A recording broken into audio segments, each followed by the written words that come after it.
저는 오늘 한번 따라하겠습니다. 너희가 크게 오해하였도다. 너희가 크게 오해하였도다. 오늘 여러분들 같이 공독한 마가복음 12장 18절부터 27절까지 말씀을 토대로 지난주에 이어서 너희가 크게 오해하였도다 라고 하는 타이틀을 가지고 함께 은혜를 나누고자 합니다. 지난주에는 그 세금에 관한 그 일들로 예수님께 울물을 왔던 종교 지도자들의 그런 모습들을 우리가 좀 훑어보았고, 거기에 따른 예수님께서 대처하신 일을 교훈하시는 것이 무엇이었는가에 대한 것들을 여러분들과 같이 말씀을 나눴습니다. 근데 오늘 그 연장선상에서 오늘 본문에 보니까 사두개인이라고 하는 또 사두개파의 사람들이 예수님을 올무에 놓고 예수님을 시험하는 대목을 오늘 말씀을 통해서 소개해주고 있는데, 보니까 이들은 예수님이 그들을 향해서 뭐라고 말하냐면, 너희가 크게, 아주 작게도 아니고 크게 오해하였도다 이렇게 말씀하시면서 그 말씀에 대한 것들을 해석하며 풀어주시는 그런 내용들을 말씀을 통해서 볼 수가 있습니다. 우리는 그 세상에 살아가면서 오해야 오해, 그 오해라고 하는 말을 많이 사용합니다. 프랑스의 작가였던 알베르 까뮈이라고 하는 사람의 하나의 희곡이 있습니다. 그 내용은 어떤 내용이냐면, 그 체코의 그 깊은 산골에 어떤 사람이 여인숙을 운영하고 있는데, 그 여인숙이 그 어머니와 그 마르타라고 하는 그 딸 두 모녀가 아주 자그마한 여인숙을 산골 깊은 곳에서 운영을 하고 있었습니다. 근데 이 딸 마르타에게는 꿈이 있었어요. 그 꿈이 뭐냐면, 이 지긋지긋한 산골을 떠나서 더 넓은 세상에 나가서 내가 조금 살아보고 싶다라고 하는 것이 꿈이었어요. 그래서 엄마에게 늘, 엄마 나는 이 지긋지긋한 산골을 떠나서 저 넓은 세상에 나가고 싶어. 그래서 엄마가 딸의 이야기를 듣고 그랬으면 좋겠다 하면서 어느 한날은 두 모녀가 작정을 합니다. 그래, 넓은 세상으로 가자. 그래도 우리가 돈이 없으니까 우리 여인숙의 우리 그 숙소에 찾아오는 손님들 중에 돈이 제일 많이 있는 손님을 하나 좀 선택을 해갖고 그에게 수면제를 먹여서 그리고 쥐고 난 다음에 그 사람의 돈을 빼앗아서 그래도 넓은 세상으로 나가자. 그런데 이 마르타의 가정에는 사실 그 마르타의 오빠가 하나가 더 있습니다. 그 오빠는 20년 전에 그 산골이 너무너무 지긋지긋해갖고 이미 20년 전에 엄마와 동생을 떠나서 세상으로 나갔습니다. 그런데 이 오빠는요, 세상에 나가서 아주 성공을 합니다. 그래서 돈을 많이 벌어요. 그리고 많은 돈을 축적해서 자기 엄마하고 자기 동생을 서프라이즈 해주기 위해서 자기 신분을 감춘 채 엄마와 동생이 운영하는 그 여인숙에 투숙을 하게 되었습니다. 그런데 뭐 뻔한 스토리죠. 다 나오죠. 예. 투숙하게 되어지는데 그 아들임을 모르고 자기 오빠임을 모르고 그 오빠에게 수면제를 먹이고 결국 모녀가 아들이었던 그를, 오빠였던 그를 죽입니다. 그리고 돈을 빼앗고 이제 가려고 하는데 그 사람의 소지품들을, 죽은 사람의 소지품을 좀 점검해 볼 때 아주 깜짝 놀랍니다.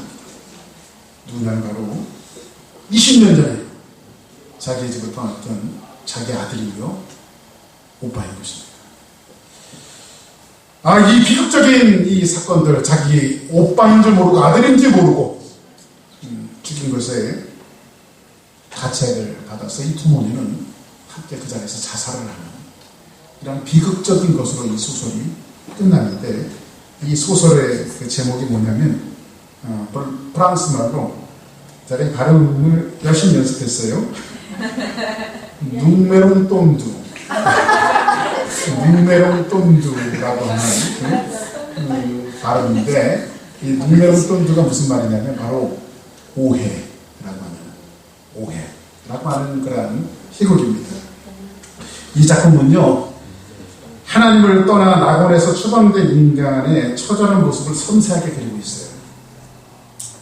까미는요, 이 땅에 들어온 죄 때문에 인간이 얼마나 잘못된 삶을 살아가고 있으며 수많은 오해 가운데 살아가면서 얼마나 처절한 인생을 살아가는가를 여실히 이 희곡 하나의 책을 통해서 밝혀주고 있는데요. 사실 오해라고 하는 것은요, 작은 것부터 시작이 되어지죠. 큰 것부터 오해가 시작되어지지 않아요. 그런데 이 작은 오해 하나가, 이 탐욕 하나가 결국은 거대한 불씨가 되어지고 불이 나면서 인생을 태워버리고 삶을 망가뜨리는, 그리고 나만 망가뜨리는 것이 아니라 내 주변에 있는 모든 사람까지 망가뜨릴 수 있는 것이 어디서 출발하느냐, 바로 이 오해부터 시작이 되죠. 근데 오늘 본문이 아주 지독하게 하나님의 말씀을 오해하는 한 사람의 부류를 우리에게 소개해 주고 있어요. 그게 누구냐면 오늘 18절 같이 한번 읽어볼까요? 시작. 부활이 없다 하는 사두개인들이 예수께 와서 물어 이르되. 오늘 여러분들과 같이 봉독한 오늘 본문의 시작을 뭐라고 이야기하고 있냐면, 부활이 없다 하는 사두개인들이 예수께 와서 물어 이르되. 여기서 누가 나오죠? 사두개인들이 나옵니다. 이 사두개인들이 누굴까요? 이 사두개인들은요, 정확한 그 사실을 밝혀지지 않았지만 역사적으로 보면 어떤 사람이냐면 솔로몬 시대와 다윗 시대에 아주 활발한 활동을 했던 사독 제사장의 계열이었다라고 하는 것이 그 모든 사람의 그 협동된 의견입니다. 왜냐하면 사독과 사두개는요, 어근이 같아요. 그래서 사독 제사장의 계열이었다, 사람들이 그렇게 이해합니다. 그런데 제사장의 명맥을 이어오면서 이들은 종교적인 기득권을 가지고 있었고 지배층이었으며, 그리고 이 사람들은 지식층이었으며 많은 공부를 하고 많은 재물을 가지고 있고 많은 어떤 기득권을 갖고 있는 이 부류가 누구였냐면 바로 이 사두개파였어요.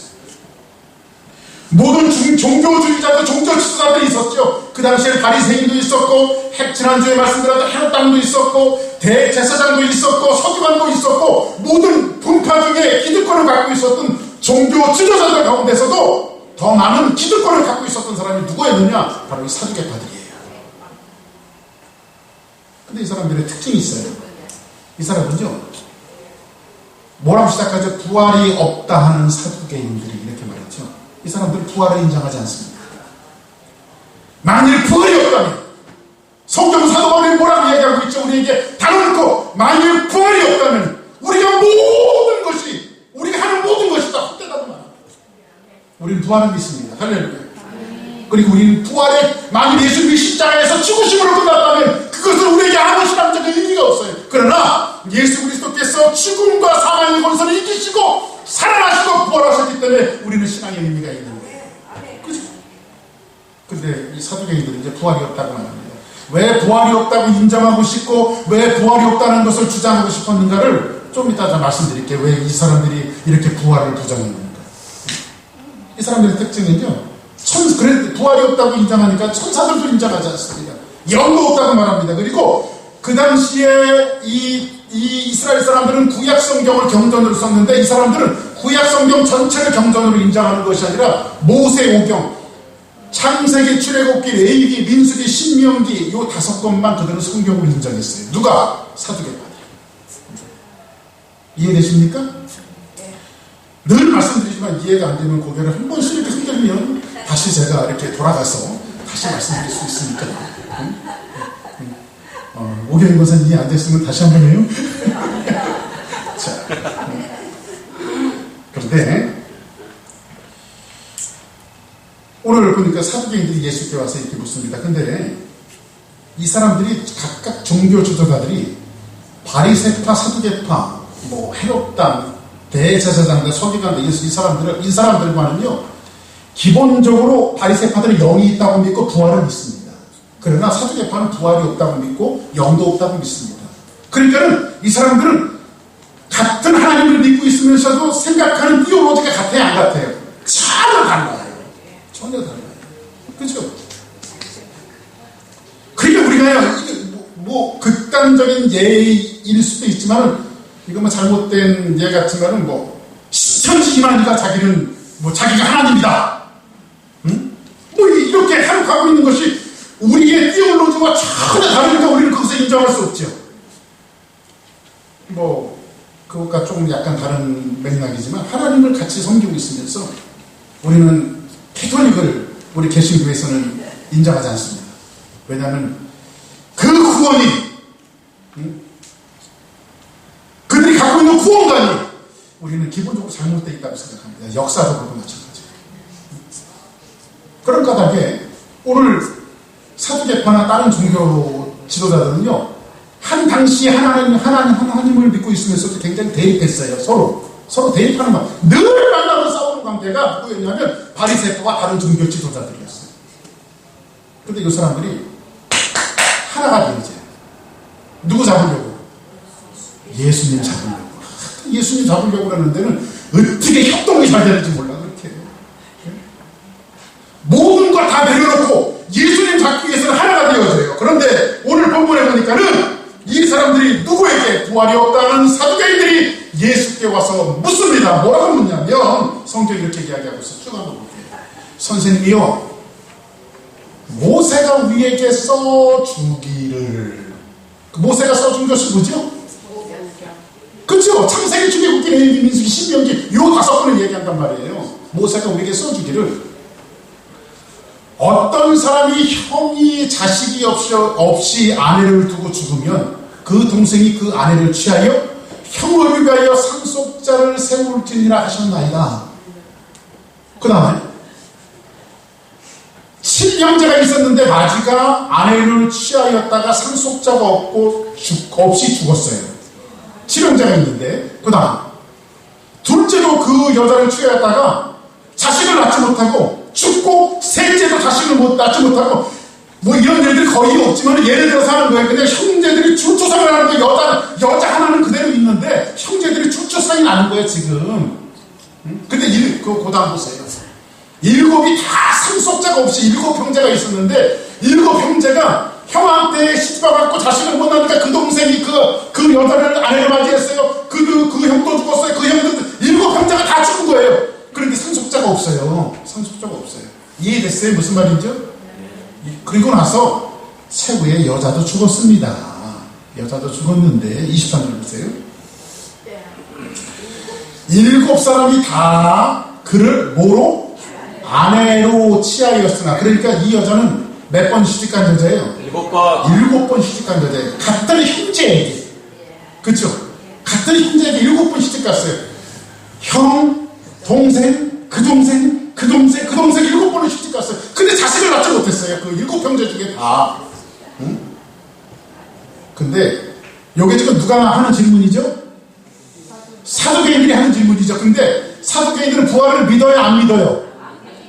근데 사두개인들이 뭐냐? 부활 때 이렇게 말합니다. 그러면 이건 뭐예요? 우리는 안 믿지만 당신은 부활을 믿고 있는데, 부활 때 그들이 살아날 때, 너희들이 살아난다고 믿는데, 살아날 때 그 중에 그 여자는 누구의 아내입니까? 이걸 묻는 거예요. 누구의 아내입니까? 이해됐어요?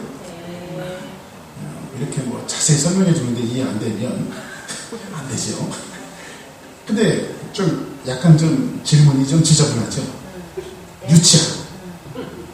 그러니까는 이 사두개인들이 얼마나 유치찬란한, 당시의 지식층이며 많이 배웠다고 생각 좀 있고 가졌다고 하는 사람들이 예수님 잡기 위해서 얼마나 지저분한 질문을 던지는지 몰라요. 유치한 질문. 근데 이게 지금 어디서 벌어지고 있냐면요, 현재의 교회 공동체 안에서도 이런 일들이 벌어지고 있어요. 어떤 교회에서는요, 목사님 하나 잡기 위해서요, 꽤 배웠다고 하는 사람들이, 목사님 이게 법적으로는 이게 뭐 좀 틀린 것 같고, 이게 틀린 것 같고, 저희들끼리 싸우다가 하나 잡기 위해서 하나가 되는 데가 얼마나 많은지 몰라요. 이런 얘기를 자신있게 할 수 있는 것은 우리 교회가 아니니까 하는 거예요. 그치? 근데 요 질문을 하는 데는요, 사두개인들이 아주 탐욕이 담겨져 있어요. 굉장히 큰 탐욕이. 이들이 부활을 인정하지 않고 성경도 뭐만 인정해요? 모세오경만 인정을 하는 그들이 모세가 우리에게 써주기를 이렇게 말하고 있죠. 그러면 여기에서 이 말씀이 어디를 근거로 지금 사두개인들이 이야기하는 거냐면요, 한번 성경 넘겨보시면요. 여기 여기 보세요. 신명기 25장에 나와 있는 말씀이에요. 자, 보세요. 제가 읽어드릴게요. 형제들이 함께 사는데 그 중 하나가 죽고 아들이 없거든 그 죽은 자의 아내는 나가서 타인에게 시집가요 말아요. 절대 타인에게 시집가서는 안 돼요. 자식을 낳지 못하고 죽으면 시집가면 안 돼요. 그의 남편의 형제가 그에게로 들어가서 그러면 그 동생이 누구에게 들어가면 형수에게 들어가서 그를 맞아요 아내로 삼고 그 남편의 형제는 이건 의무의 아니에요. 이게 지금 우리 정서로는 좀 이해가 안 되죠. 어떻게 형수에게 동생이 들어가서 근데 이해가 안 되는데 하나님께서 요것을 이 법을 주신 이유가 있어요. 제가 조금 이따 설명해 드릴게요. 그거는요. 그러면 그 동생이 그 형제에 대한 의무를 하는 거예요. 왜냐하면 그에게 들어가 행할 것이에요. 의무를 행할 것인데 그 다음 그 여인이 낳은 첫 아들이 그 죽은 형제의 이름을 잇게 그러면 이 사람이 둘째가 형수를 취하여서 자식을 얻으면 그 자식은 이 둘째의 자식이 아니라 죽은 형의 자식이에요. 그래서 형의 계보를 잇게 해주는 거예요. 이해되세요? 자, 그러면 그 이름이 이스라엘 중에서 끊어지지 않게 할 것이요. 그러면 이스라엘은 대가 끊기지 않게 하는 것이 큰 의미가 있는데, 자, 그 다음 보세요. 그러나 그 사람이 만일 그 형제 아내 맞이하기를 즐겨하지, 내가 뭐 형수 싫어요. 나 저 여자 싫어요.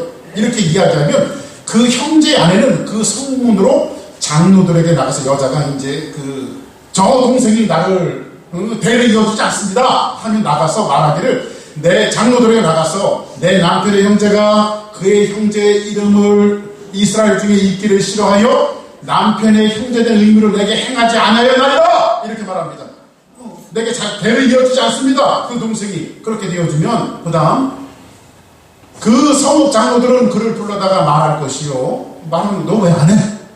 이런 소리지. 우리 법이 그런데 그가 이미 정한 뜻대로 말하기를 내가 저 여자 맞이하기를 즐겨하지 않습니다. 저희 다 싫습니다. 이렇게 이야기하면 뭐라고 말하냐면 그의 형제 아내가 장로들 앞에서 그에게 나가서 그의 말에서 장로들이 뭐예요? 신봐서 신을 벗겨버려요.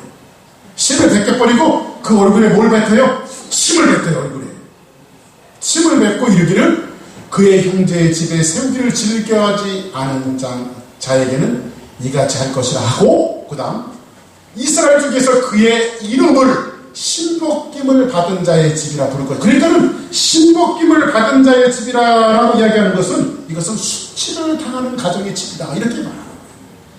그러면 이것이 지금 모세가 써준 신명기 구약성경에 나와요 안 나와요?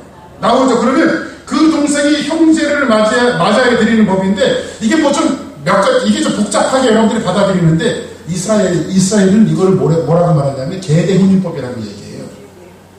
그러면 신명기에서 하나님께서 모세를 통해서 이 법을 세워주신 이유가 있어요. 그게 세 가지인데요. 첫 번째로는 뭐냐면요. 이스라엘 사람들은요. 대가 끊기는 것은 큰 거예요.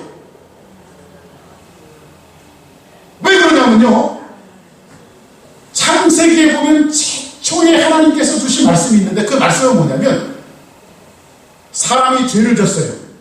아담과 이브가 타락했어요 안 했어요? 타락했어요. 그런데 하나님께서 그들을 용서하셨죠.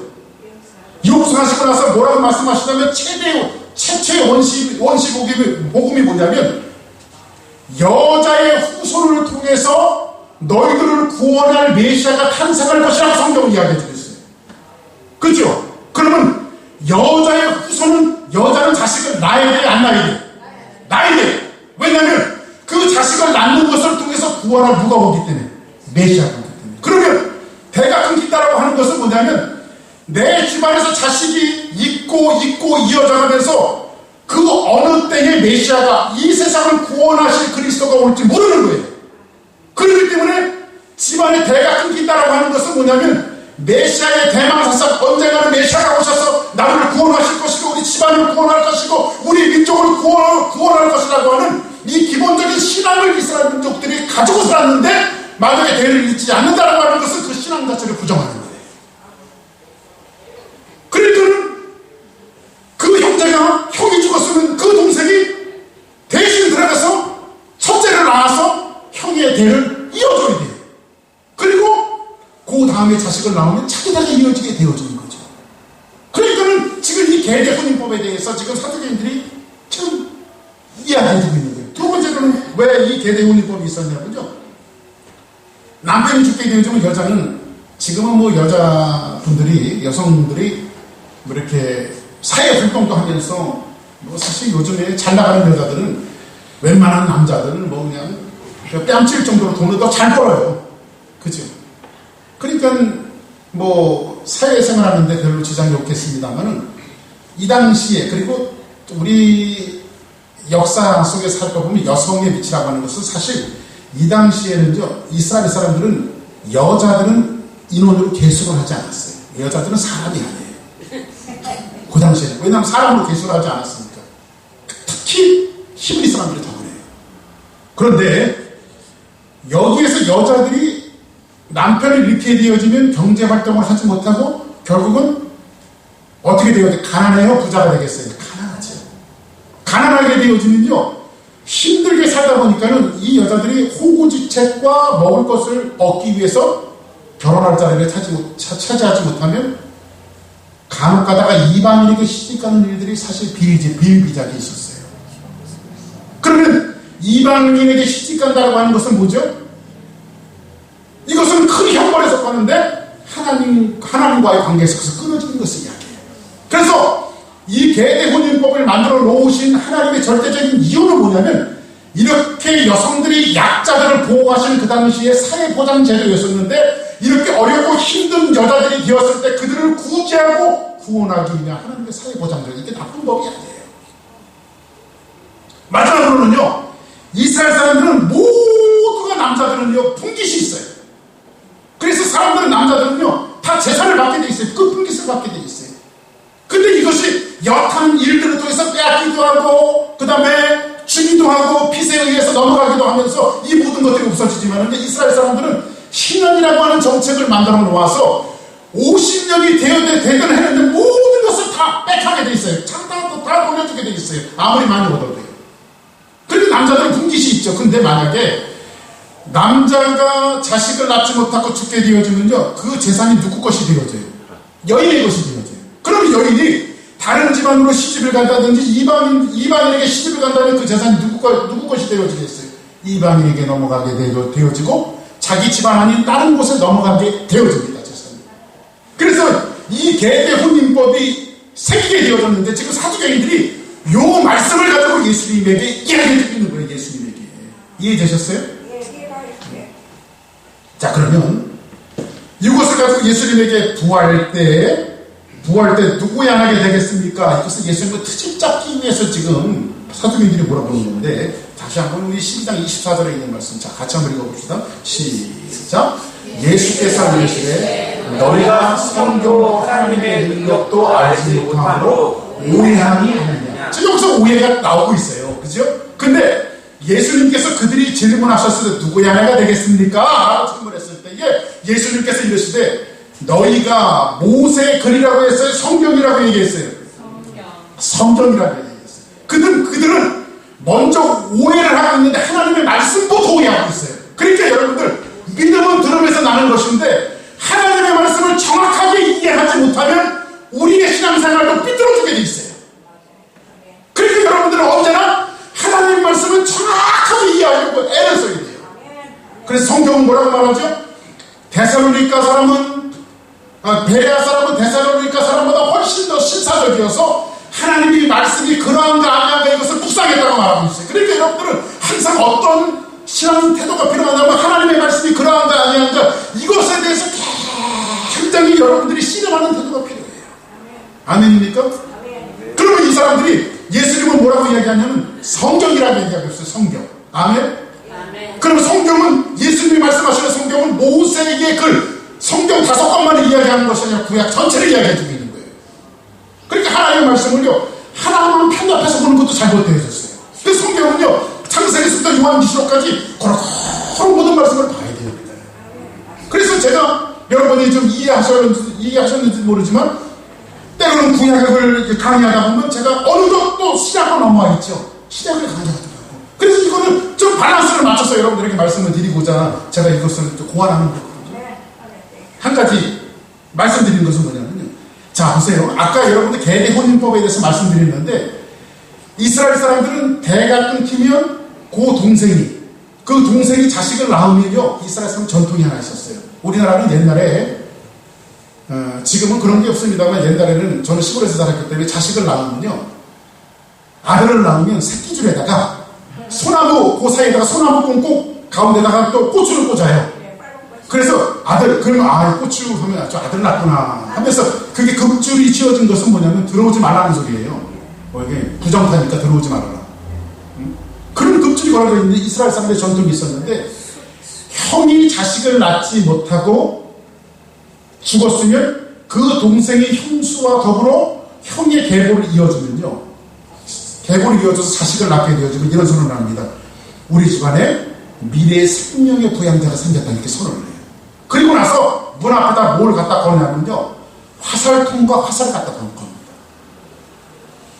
화살통과 화살. 그러니까 이것은 뭐냐면요, 우리 가정에 부양자가 생겼습니다 라고 하는 뜻이에요. 화살통과 화살이. 그래서 이 말씀을 배경으로 해서, 계대 혼인법으로 배경으로 해서 나온 시가 있어요. 시편에. 그 말씀이 오늘 성경에서 제가 이야기해주고 있는데, 시편 127편 한번 이렇게 보세요. 시편 127편.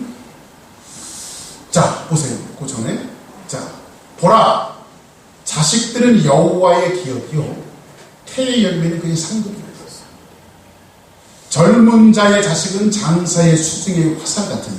그 다음, 이것이 그 화살통에 가득한 자를 복되도다. 그들이 성문에서 그들의 원수와 담판할 때에 수치를 당하지 않나리로다. 이 말씀이 바로 계대 혼인법을 배경으로 해서 나온 시예요. 이런 시. 우리가 그냥 은유적으로 그냥 말씀에 있는 그대로만 해석을 하지만, 사실 이 말씀이 깊은 백그라운드에는 이런 계대 혼인법을 상징적으로 보여주는 그런 말씀이에요. 이 말씀. 그러면, 자, 이들이 다시 한번 성경으로 돌아가는데, 너희들이 성경을, 하나님의 말씀을 오해하냐 아니냐 이렇게 말씀하시고 나서 25절에 보니, 사람이 죽은 자 가운데서 살아날 때에는, 자, 그러면 여기서 보니까 예수님이 말씀하신 것은, 사람이 죽은 자 가운데서 살아날 때는 이렇게 말하면 예수님은 부활을 인정하시는 거예요, 인정하지 않는 거예요? 지금 사두개인들이 부활 때는 하면서 지네들은 믿지도 않으면서, 부활 때는 그러면서 그렇게 아주 야비하고 치사하고 더럽고 막 이렇게 하는 인간들이 있어요. 그러면 그런 사람들을 이렇게 욕하면 돼요. 사두개인아, 이렇게 하면 돼요. 그런데 예수님은 사람이 죽은 자 가운데서 살아날 때, 예수님은 부활을 인정해야 해요. 부활을 인정하세요. 그렇죠? 그리고 사두개인은 부활이 없다는 것을 전제하고 있지만, 시비를 걸고 있지만, 그들을 향해서 예수님은 너희들이 성경을 오해하고 있다. 너희가 하나님의 뜻을 알지 못하는구나. 부활하는 후에는 모도 아니하고 시도 가지 아니하고 장가도 가지 않으냐. 장가하는 일이 없을 것이다. 그러면 이 말씀은요, 우리가 결혼하고 관계를 통해서 생명을 생산하는 일은 부활 이후에 가능해요? 부활 전에 가능해요?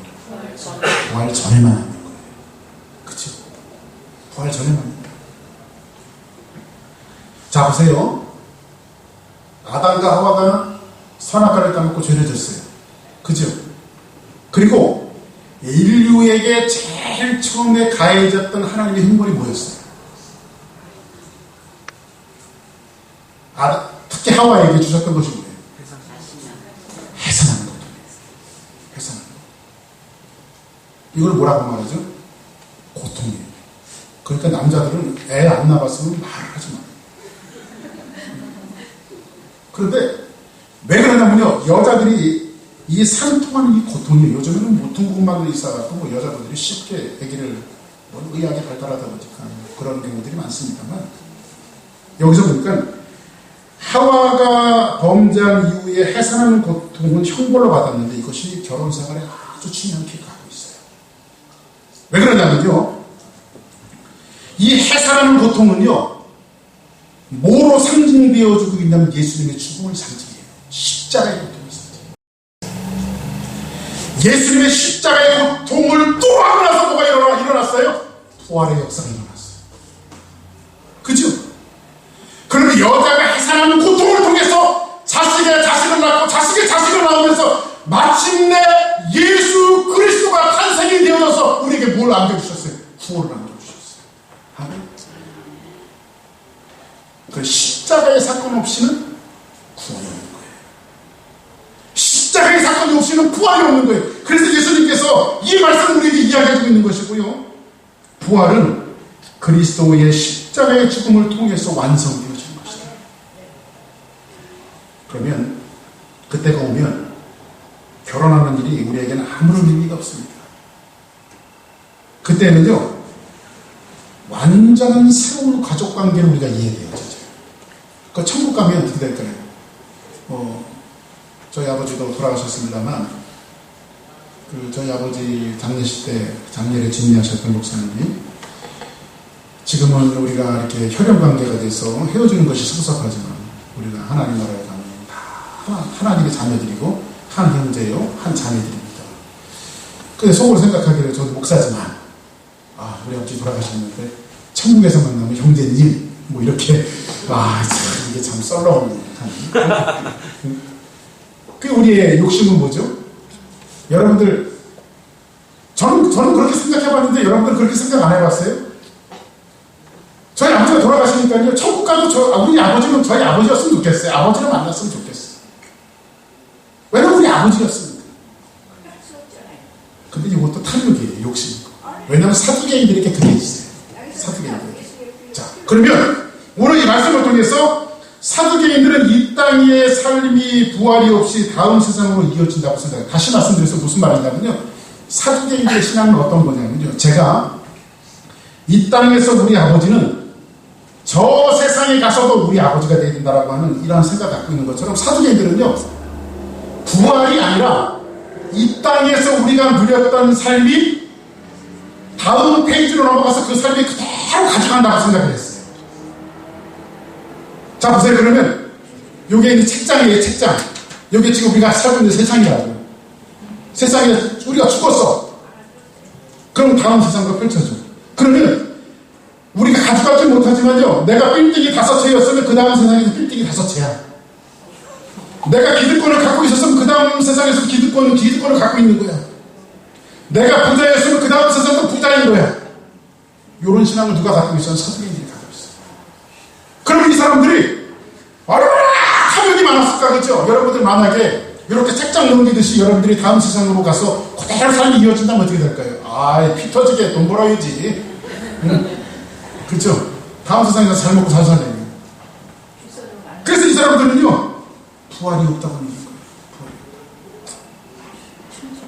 이 땅의 권력을 누리는 기득층이 바로 이 사두개인들이었는데, 부활 사건을 통해서 새로운 세상과 관계가 펼쳐지는 것, 그들이 원하지 않았어요. 마치 이런 거예요. 옛날에 우리나라 IMF 터지고 나서 서민권 경제가 아주 바닥을 쳤어요. 먹고 살기도 힘들어졌어요. 직장을 잃고 아이들이 길가로 다 내쫓겨나는 그런 어려움과 시련들을 겪고 있는데, 요즘도 한국 경제가 그렇게 되더라고요.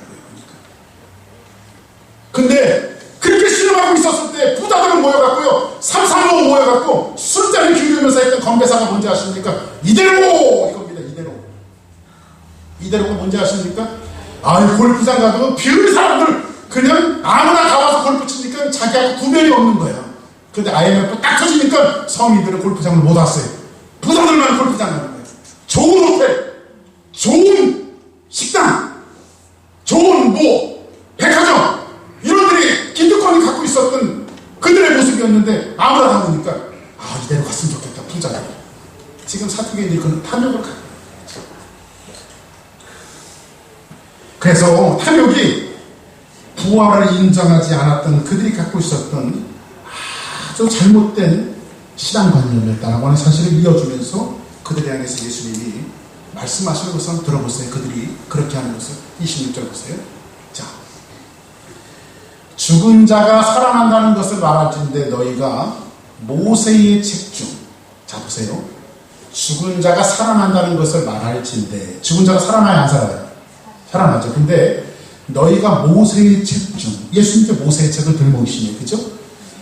가시나무 떨리기에 관한 글이 하나님께서 모세에게 이르시되 나는 아브라함의 하나님이요 이삭의 하나님이요 야곱의 하나님이라 하신 말씀을 읽어보지 못하였느냐? 그 다음 하나님은 죽은 자의 하나님이 아니요. 한번 따라하겠습니다. 하나님은 죽은 자의 하나님이 아니요.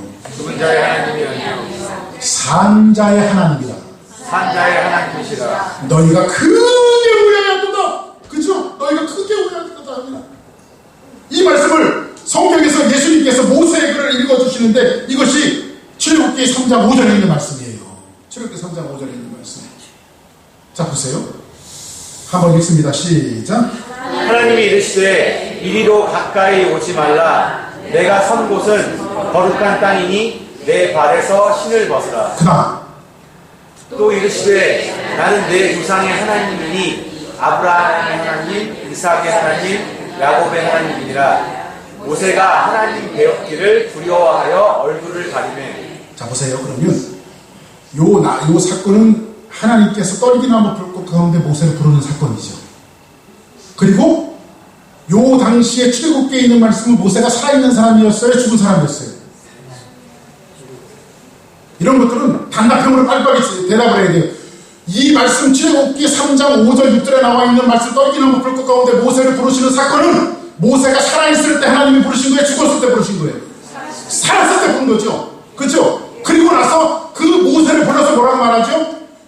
나는 아브라함의 하나님, 이삭의 하나님, 야곱의 하나님이라고 이렇게 마시고 또 이랬을 때 나는 내 조상의 하나님이니 이렇게 말하죠. 모세가 하나님 뵙기를 두려워하여 얼굴을 가리매 이렇게 말합니다. 그럼 보세요. 나는 아브라함의 하나님, 이삭의 하나님, 야곱의 하나님인데 그러면 모세가 살아있을 때 하나님께서 모세에게 말씀하시면서 그의 조상이었던 아브라함과 이삭과 야곱을 이야기하실 때는 아브라함과 이삭과 야곱이 살아있다는 거예요? 죽었다는 거예요? 살아있다는 걸 얘기하는 거예요. 지금 살아있다는 거를. 그러면 물리적으로는 모세가 이 말씀을 하나님께서 말씀하실 때는 아브라함과 이삭과 야곱은 죽었어요? 살았어요? 물리적으로는 죽었지. 생물학적으로는 죽었잖아요. 그죠? 생물학적으로는 죽었는데 지금 하나님께서 모세에게 말씀하실 때는 아브라함, 이삭, 야곱의 하나님이라고 이야기할 때는 살아있는 아브라함, 이삭, 야곱을 이야기하는 거예요. 그리고 예수님은 뭐라고 말하냐면 나는 죽은 자의 하나님이 아니라 산 자의 하나님이라고 말하고 있는 거예요. 그러면 다시 한번 물을게요. 부활은, 자, 우리가 부활을 인정할 때 부활은 생물학적으로 죽고 나서 다시 살아나는 것을 보편적으로 이야기를 해요. 그걸 부활이라고 얘기하죠. 난 죽어요. 박규성 목사가 죽었어요. 그러나 죽은 게 아니에요. 나는 언젠가는 다시 살아날 거예요. 왜냐? 우리는 그 부활을 믿기 때문에. 근데 우리가 부활을 예수님께서 말씀하시는 그 부활은 앞으로 일어날 그 사건에 대해서 단정적으로만 이야기하는 것이 아니라 그것이 우리의 신앙으로 와 있다면, 우리의 가슴속에 와 있다면 우리의 현재의 삶은 부활의 신앙으로 살아가야 된다라고 하는 사실을 이야기해주고 있는 거예요. 왜냐하면 나는 죽은 자의 하나님이 아니라 산 자의 하나님이라고 얘기해요. 그러니까 부활은 어떤 거예요? 사두개인들이 누구의 아내가 되겠습니까? 라고 물었을 때에 너희들이 어찌 죽음 이후에 있는 사건을 물어보느냐? 부활은 현재형이다. 현재 살아가면서 부활을 경험하고 체험하고 느끼고 증거하고 살아야 된다. 이걸 지금 예수님께서 말씀해 주시는 거예요. 다시 말씀드렸어. 이걸 부활의 능력이라고 말하는데 부활의 능력은 날마다 우리의 삶 속에서 생명이 없는 곳에 부활의 약속의 신앙을 믿고 우리가 살아가는 삶 속에서 부활의 역사가 날마다 일어나야 된다라고 하는 사실을 이야기해 주고 있습니다. 그래서 바울은 이런 고백을 해요. 빌립보서 봅시다.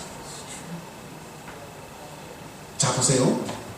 또한 모든 것을 해로 여기는 내 주 그리스도 예수를 아는 짓이 가장 고상하기 때문이라. 바울의 고백이에요. 빌립보서에서 그를 위하여 내 모든 것을 잃어버리고 배설물로 여기면 누구를 얻고? 그리스도를 얻고. 바울의 이력서를 볼까요? 지금으로 이야기하면 바울은 스펙이 굉장히 빵빵한 사람이었어요.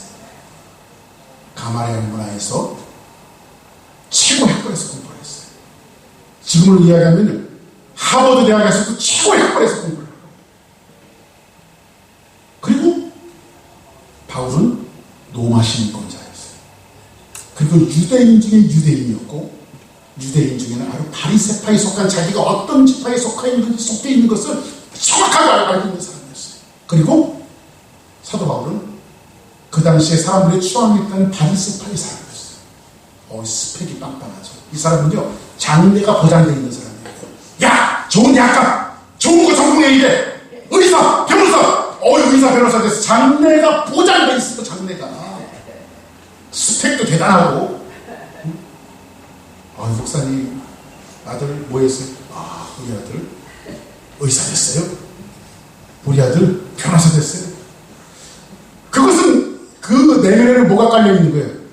우리 아들은 장래가 보장되어 있는 아이다, 이 뜻이죠? 그죠?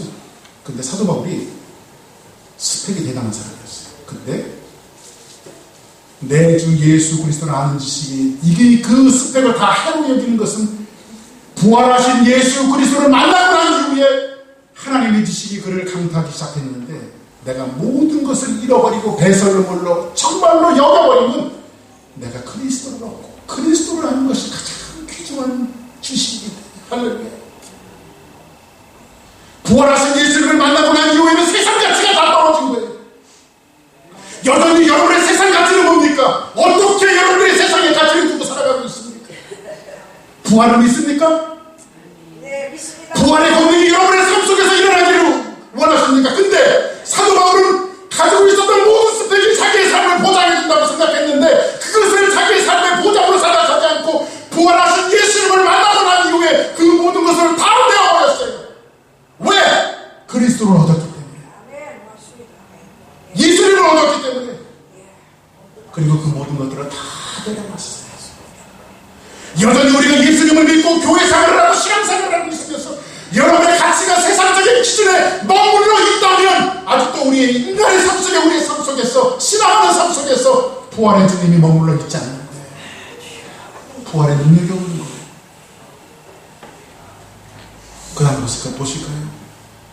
그 안에서 발견들이 하느니 내가 가진 의는 율법에서 난 것이 아니라 오직 그리스도를 믿음으로 말미암는 것이니 곧 믿음으로 하나님께로부터 난 의라.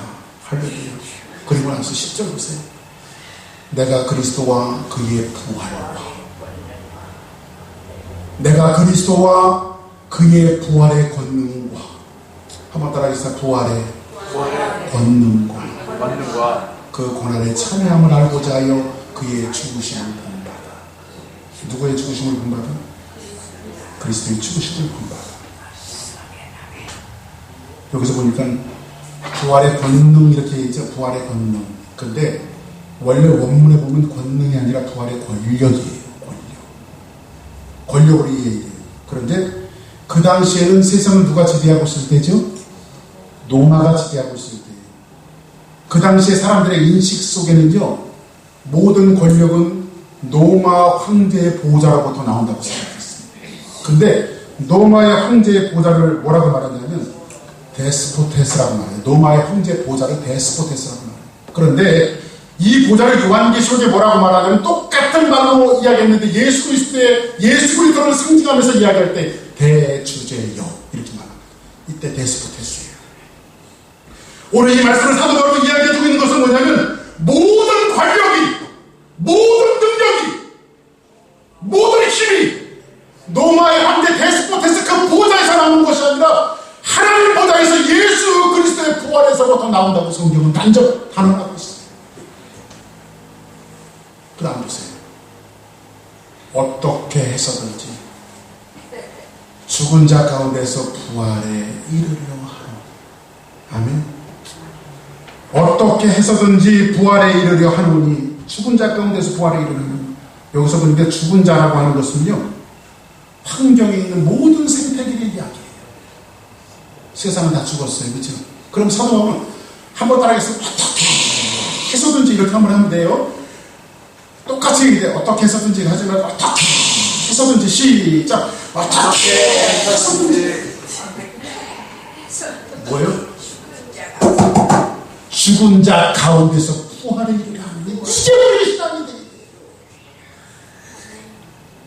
이게 우리의 신앙인데. 자, 보세요. 이렇게 한번 생각해 보세요. 다 죽었어요. 세상이 마무리 다 죽었어요. 그러면 죽었으면 서 있을까요? 쓰러져 있을까요? 다 쓰러져 있어요. 근데 부활한 사람은 서야 안 서요? 쓰죠. 다 쓰게 돼 있죠. 이게 부활이에요. 그러면 이 부활이 세상 만물은 다 죽었어요. 영적으로 다 죽었어요. 그런데 우리가 예수 그리스도를 믿고 예수 그리스도와 함께 십자가를 통과하고 나서 어떤 면에서는 우리는요 생물학적으로는 죽지 않았지만 우리는 이미 죽었어요. 죄로 말하면. 근데 예수 그리스도의 손을 붙들고 십자가를 통과해서 예수님과 함께 우리는 부활했어요. 그러면 우리는 죽었어요? 살았어요? 살았어요. 그러니까 우리는 이 땅에 살아가고 있으면서도 이미 영적으로는 죽음을 통과했고 우리는 무한 존재로 살아있는 존재란 말이에요. 이후에 되어질 일들은 우리의 신앙과 바람의 소망이지만 현재의 삶 속에서 예수님이 오늘 이 말씀을 하시는 것은 뭐냐면 우리의 삶 가운데서 너희들이 부활의 권력을 누리며 살아가는 거예요. 누리며. 누립니다. 그래서 사도 바울은 고린도전서에 뭐라고 이야기하고 있냐면 이렇게 이야기하고 있어요.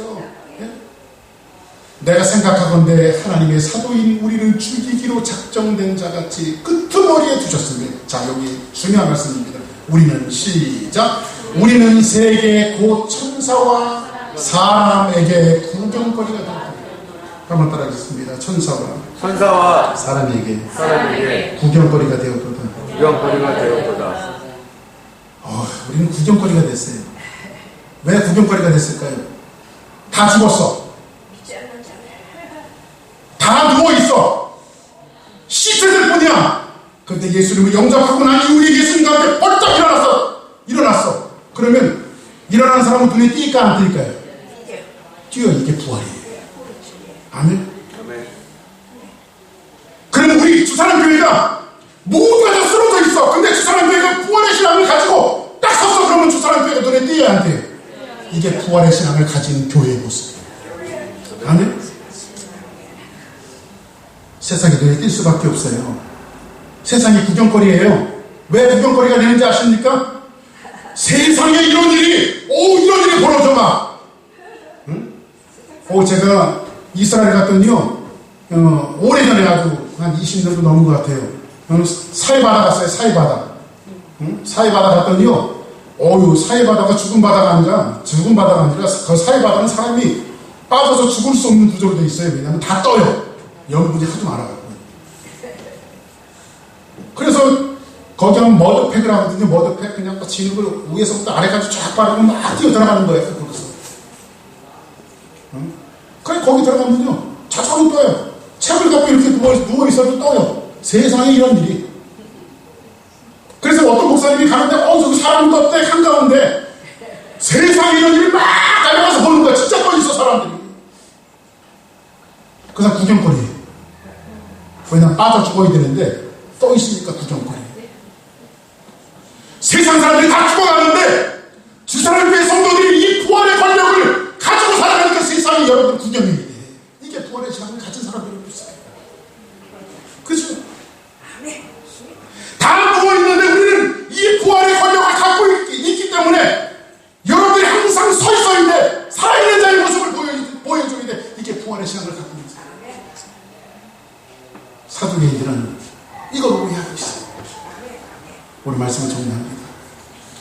오늘 한 주간도 우리 주사랑교회 성도들이 살아가면서 여러분의 삶이 부족한 이 박목사를 위시해서 우리의 모든 성도들이 세상의 구경거리가 됐으면 좋겠어요. 뭘 갖고? 부활의 권력을 가지고. 세상 사람들은 다 죽겠다고 하는데 주사랑교회 성도들은 항상 살아있는 것 같아요. 세상 사람들은 얼굴에 우울함이 있는데 주사랑교회 성도들에게 항상 기쁨이 있어. 세상 사람들은 전부 다 힘들어 어려워지는데 주사랑교회 성도들은 항상 기쁨과 은혜가 충만해져 있어. 그래서 사람들이 주사랑교회를 구경거리로 두었어요. 이게 부활의 권력이에요. 우리가 물리적인 죽음을 맞이하지는 않았지만 이미 우리는 예수님과 함께 죽음을 통과했어. 부활의 신앙을 갖고 있는 살아있는 존재들로서 한 주간 하루하루 살아가면서 여러분의 발자취 속에 하나님 앞에 이렇게 기도하세요. 하나님, 오늘도 세상에 나가서 부활의 권력을 누리면서 하나님 보좌로 떠나오는 이 권력을 누리면서 내가 세상에 구경거리가 되게 하옵소서. 할렐루야. 한번 옆에 분들랑 인사하세요. 세상에 구경거리가 되세요. 시작. 할렐루야. 이 신앙을 가지고 믿음으로 승리하는 우리 모든 성도들이 되기를 주의 이름으로 간절히 축복합니다. 기도하겠습니다.